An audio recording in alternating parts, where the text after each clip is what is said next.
Welcome back to the Book Digest. In today's episode, we're diving into a landmark book on mindfulness, stress, and healing, Full Catastrophe Living by Jon Kabat-Zinn.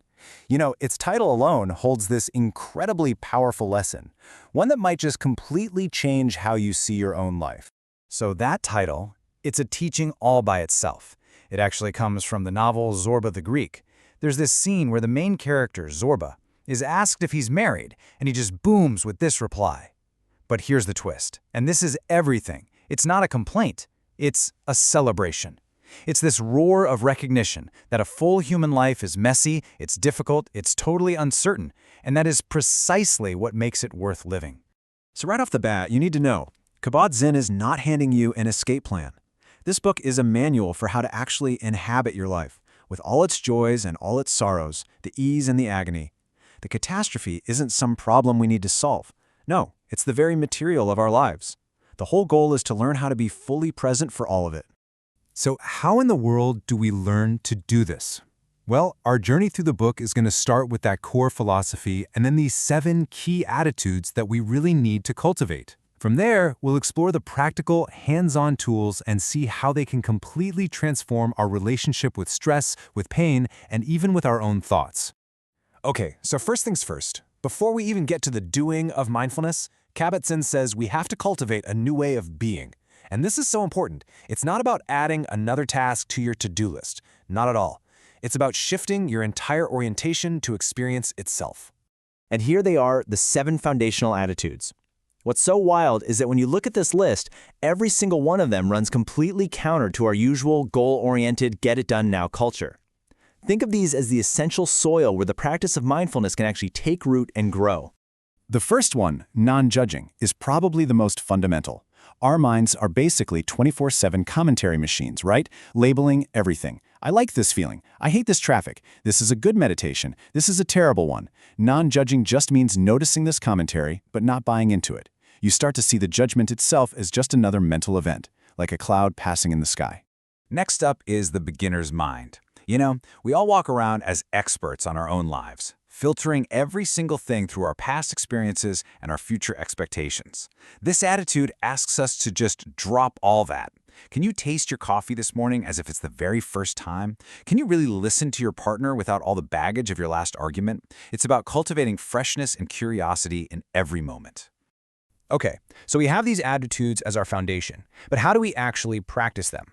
This brings us to the core toolkit of what's known as Mindfulness-Based Stress Reduction, or MBSR.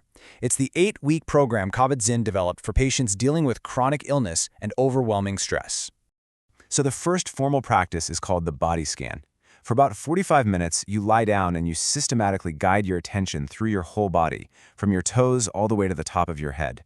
But here's the radical part. There's no agenda. You're not trying to relax, you're not trying to fix anything, you're just noticing what's there. Warmth, tingling, pressure, maybe pain, or maybe even nothing at all. For people who feel like they're at war with their bodies, this simple act of kind, curious attention can be absolutely revolutionary. The next tool in the kit is sitting meditation. Here, the practice starts to expand. You might start with the breath, then you open up your awareness to the whole body, to sounds around you, and eventually to thoughts themselves.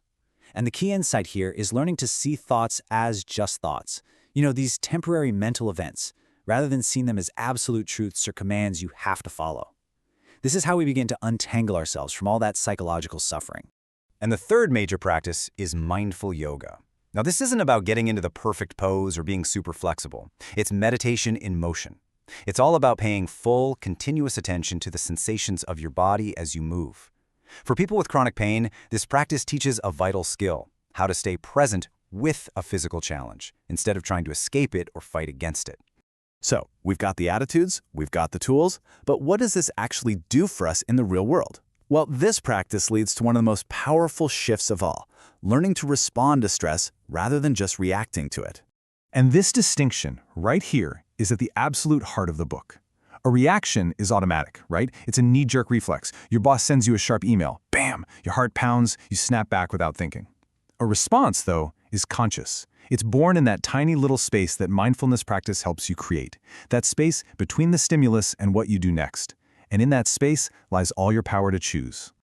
Now, this same exact principle of creating space applies to another crucial area, especially for the patients in Kabat-Zinn's clinic, understanding the profound difference between pain and suffering.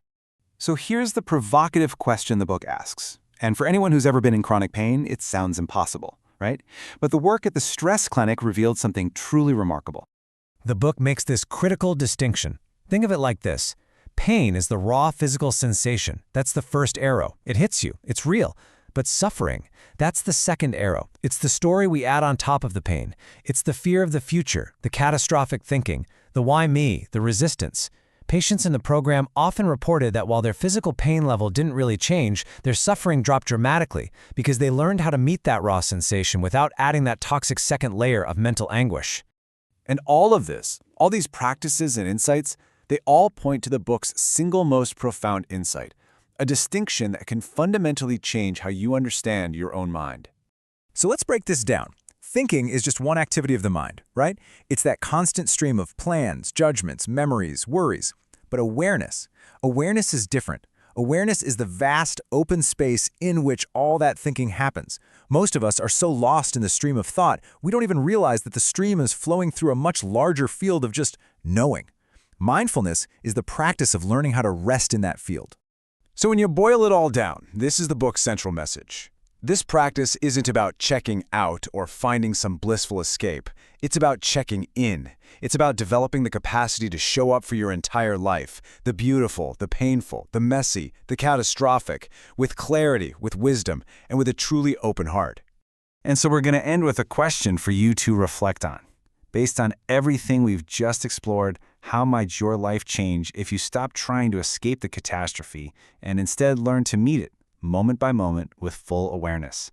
Thanks for joining us for this explainer.